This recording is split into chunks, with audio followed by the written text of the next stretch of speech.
ஜப்பான்ல இருக்கிற மிஷிஷிமா துறைமுகத்துல நாங்க கொண்டு வந்த பொருட்கள எல்லாமே இறக்குமதி பண்ணிட்டு இருந்தோம். 3 நாட்களா நடந்த இந்த கார்கோ ஆப்பரேஷன் முடிவுல, மிச்சம் இருக்கிற கார்கோவ ஜப்பானோட மற்றுமொரு துறைமுகத்துல கொண்டு போய் இறக்கும்படி ஆர்டர் வந்தது. அதனால ஜப்பான்ல இருக்கிற இன்னொரு துறைமுகத்த நோக்கி எங்களுடைய பயணத்த நாங்க தொடர்ந்தோம்.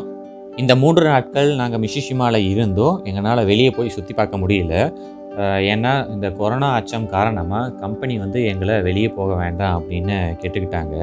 1 மாசத்துக்கு மேல கடல்லேயே பயணம் செஞ்சுட்டு வந்தோம். நம்மனால வெளிய போய் சுத்தி பார்க்க முடியலையேன்ற வருத்தம் கொஞ்சம் இருந்தாலும், இந்த கொரோனா காலகட்டத்தில நம்ம வந்து முடிஞ்ச அளவு நம்மள பாதுகாத்துக்கணும் அப்படிங்கிற ஒரு எண்ணத்தில நாங்க வந்து வெளிய போகல. அந்த ஜப்பானோட அ சின்ன சின்ன தீவுகள், அப்புறம் புதுசா அந்த மனிதர்கள் அவங்கள பார்த்தே நாங்க ரொம்ப சந்தோஷப்பட்டோம். மனசுக்கு ரொம்ப திருப்தியா இருந்தது. அடுத்ததா எங்க பயணத்த வந்து அதே ஜப்பான்ல இருக்கிற மற்றுமொரு துறைமுகமான நிகேஷி அப்படிங்கிற துறைமுகத்த நோக்கி எங்க பயணத்த நாங்க தொடர்ந்தோம். இந்த மிஷிஷிமா துறைமுகத்திலிருந்து நிகேஷி துறைமுகம் சுமார் 1 நாள்ல போய் சேர்ற அளவுக்கு தூரமா இருந்தது.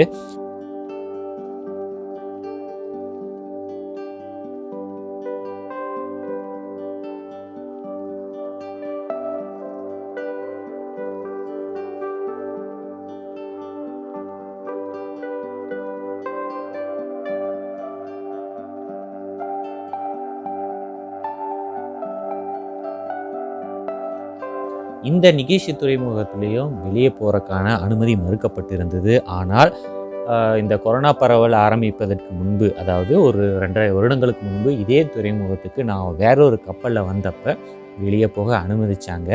அப்போ நான் வெளிய போயி சுத்தி பார்த்து ஒரு நாள் பூரா அந்த நெகிஷி அந்த இடங்கள்ல சுத்தி பார்த்த அனுபவம் ரொம்ப நல்லா இருந்தது. அத இப்போ உங்களோட ஷேர் பண்ணலான்னு இருக்கேன். கப்பல் துறைமுகத்துக்கு வந்த உடனே அந்த ஒர்க் ஷிஃப்ட் முடிச்ச எல்லாரும் ஒரு குரூப்பா சேர்ந்து வெளிய சுத்தி பார்க்க கிளம்புனோம். அந்த நிகிஷி துறைமுகத்துக்கு பக்கத்திலேயே நிகிஷியோட ஒரு மெட்ரோ ஸ்டேஷன் இருந்தது. அங்க வந்து மெட்ரோ ரயில் புடிச்சு பக்கத்துல இருந்த ஒரு பெரிய சிட்டியான யோக்கோஹாமா அப்படிங்கிற ஒரு சிட்டிக்கு வந்தோம். அந்த இடத்திலேயே கொஞ்சம் பெரியான சிட்டினா அது இந்த யோக்கோஹாமா சிட்டி தான். இங்க வந்து சிம் கார்டெல்லாம் வாங்கி இன்டர்நெட் எல்லாம் ஆக்டிவேட் பண்ணி வச்சுக்கிட்டோம். ஏன்னா எங்கே போகணும், எப்படி வரணும் அப்படிங்கிற ரூட் மேப் எல்லாமே வந்து கூகுள்லேயே பார்த்து தெரிஞ்சுக்கிறதுக்கு வசதியா இருந்தது. எங்கூட வந்த மத்தவங்களுக்கு ஷாப்பிங் பண்றதுல இன்ட்ரெஸ்ட் இருந்ததுனால, எல்லாருமே ஷாப்பிங்க்கு போயிட்டாங்க. எனக்கு வந்து ஊர் சுத்தி பார்க்கணுங்கிற ஆசை இருந்ததுனால, நான் வந்து தனியாவே கிளம்பிட்டேன். அ தனியா போறதுக்கு எந்த ஒரு பயமும் இல்ல. ஏன்னா, one of the safest country in the வேர்ல்டுன்னே சொல்லலாம் ஜப்பானு. அதனால எனக்கு தனியா போறதுல எந்த ஒரு பயமும் இல்ல.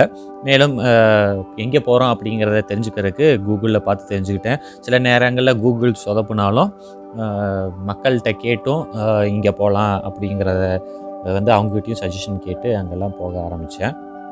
நான் திருப்பி ஈவினிங் கப்பலுக்கு போய் என்னோட டியூட்டிய பார்க்கணும் அப்படிங்கிற காரணத்தினால, ரொம்ப தூரமாலாம் போக விருப்பம் இல்லாம, அந்த யோக்கோஹாமா சிட்டிக்கு பக்கத்திலேயே எது எதெல்லாம் நல்லா இருக்கும் அப்படின்னு சர்ச் பண்ணிட்டு, அங்க போலாம் அப்படிங்கிற மாரி முடிவு எடுத்து, அந்த மெட்ரோ ஸ்டேஷன விட்டு வெளிய வந்தேன்.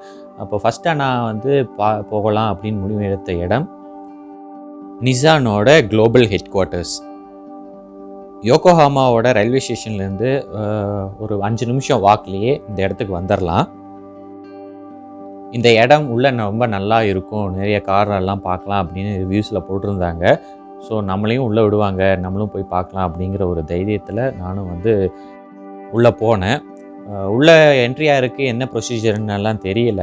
ஒருவேளை டிக்கெட் ஏதாச்சும் வாங்கணுமா அப்படின்னு அந்த செக்யூரிட்டிட்ட கேட்டதுக்கு, டிக்கெட் எல்லாம் ஒண்ணும் இல்லைங்க. நீங்க டைரக்ட்டாவே உள்ள போலாம். ஒண்ணும் பிரச்சனை இல்ல அப்டின்னாரு. உள்ள நுழைஞ்சதையுமே செம்ம பிரமிப்பா இருந்ததுங்க. அப்படியே நிசானோட கார்கள் எல்லாத்தையுமே அப்படியே பரப்பி வச்சிருந்தாங்க.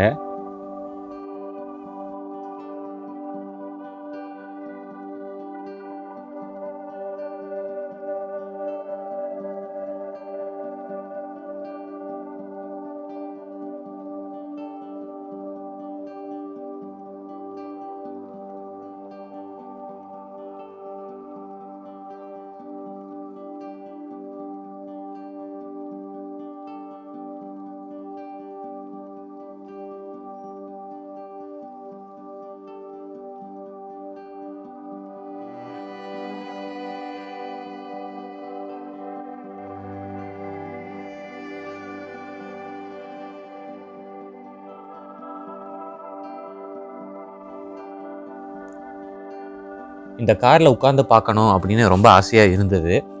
டைரெக்டாக உட்கார முடியாது, அது வந்து நாகரீகமான செயல் அல்ல. அதனால் அங்கே இருந்தவர்கிட்ட உட்கார்ந்து பார்க்குறதுக்கெல்லாம் அனுமதிப்பீங்களா அப்படின்னு கேட்டதுக்கு, நீங்கள் தாராளமாக உட்காரலாம், எந்த ஒரு பிரச்சனையும் இல்லை அப்படின்னாரு. ரொம்ப சந்தோஷமாக இருந்தது. வந்து அப்படியே அந்த காரில் திறந்து பார்த்தா உள்ளே வந்து ஒரு ஸ்போர்ட்ஸ் கார் லுக் இருந்தது. 2 சீட்டு தான், பின்னாடி உட்கார்றதுக்கு இடம் இது இல்லை, 2 சீட்டு. அப்படியே பார்த்தா ஒரு கெத்தான ஒரு ஸ்போர்ட்ஸ் கார் லுக் இருந்தது. செமையாக இருந்தது அந்த ஃபீல். ஃபஸ்ட் டைம் வந்து இந்த மாதிரி ஒரு காரில் நான் உட்கார்றேன். மறக்கவே முடியாது அந்த எக்ஸ்பீரியன்ஸு, சூப்பராக இருந்தது.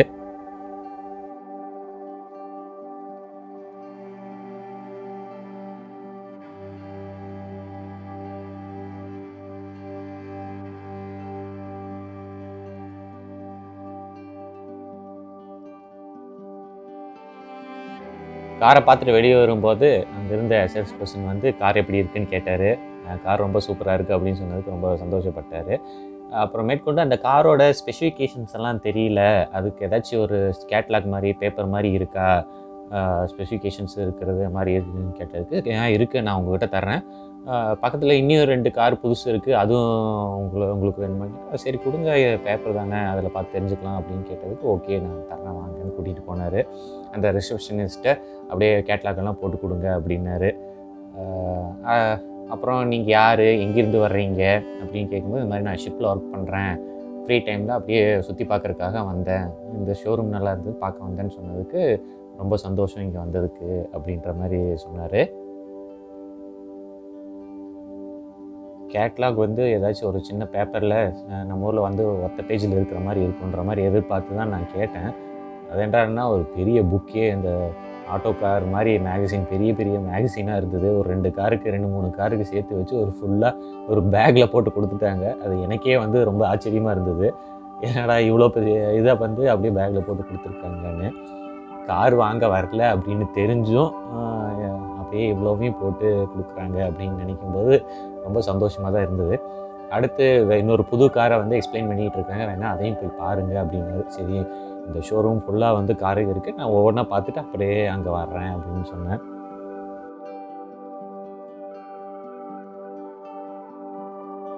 அப்படியே ஷோரூமில் நிறையா மாடல்கள் வந்து வச்சுருந்தாங்க. ஒவ்வொன்றா அப்படியே பார்த்துட்டு வரும்போது இன்ஜின் எல்லாம் தனியாக பிரித்து வச்சுருந்தாங்க. இன்ஜினோட அமைப்பெல்லாம் எப்படி இருக்கும் அப்படின்ட்டு அது பார்த்தோம். அப்புறம் அப்படியே பார்த்தா புதுசாக ஒரு காரை வந்து ரிலீஸ் பண்ணி அதோட ஸ்பெசிஃபிகேஷன் அதெல்லாமே எப்படி இருக்கும்னு சொல்லிட்டு ஒருத்தர் வந்து எக்ஸ்பிளைன் பண்ணிகிட்டு இருந்தாங்க. ஒரு மேடம் ஜாப்பனீஸ் லாங்குவேஜில் ஏதோ சொல்லிகிட்டு இருந்தாங்க, நமக்கு எதுவும் புரியல. அதனால நம்ம அப்படியே அடுத்து இருக்கிற மற்ற கார்கள் எல்லாத்தையுமே பார்க்க ஆரம்பித்தோம் ஒவ்வொன்றா.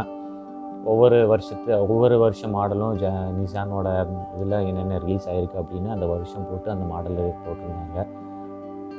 இங்கே வந்து பார்த்திங்கன்னா ஒரு இன்ஜினை வந்து ஒர்க்கிங் மாடலான இன்ஜினை வந்து அப்படியே வச்சுருந்தாங்க. அது பார்த்தா ஒரு காலேஜ் ப்ராஜெக்ட் மாதிரி இருந்தது.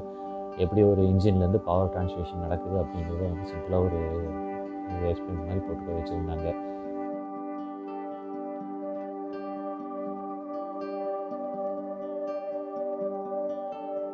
அப்புறம் அப்படியே ஒவ்வொரு வருஷமும் என்னென்ன மாதிரியான கார் ரிலீஸ் ஆகிருக்கு அப்படின்னு வரிசையாக அடுக்கி வச்சுருந்தாங்க. 1980கள் 70கள் எல்லாம் கார் எப்படி இருக்கும். இது வந்து ஒரு மினி மியூசியம் மாதிரி இருந்ததுன்னு வச்சுக்கலாங்களேன்.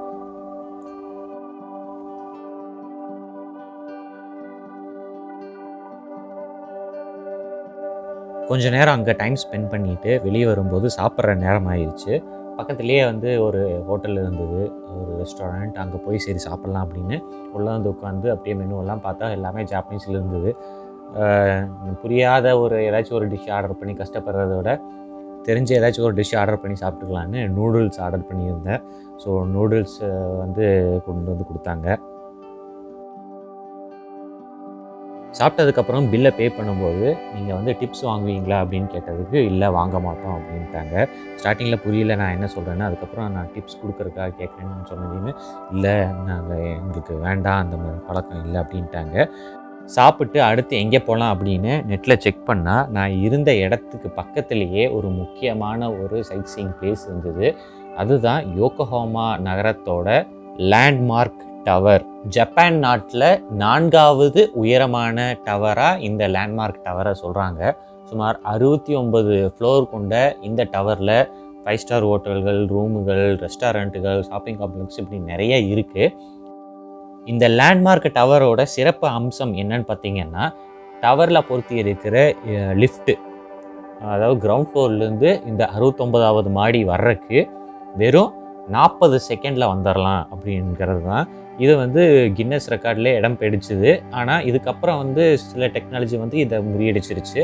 ஆனால் அப்போ வந்து கன்ஸ்ட்ரக்ட் பண்ணும்போது இதுதான் வந்து வேர்ல்டு கின்னஸ் ரெக்கார்டாக இருந்தது.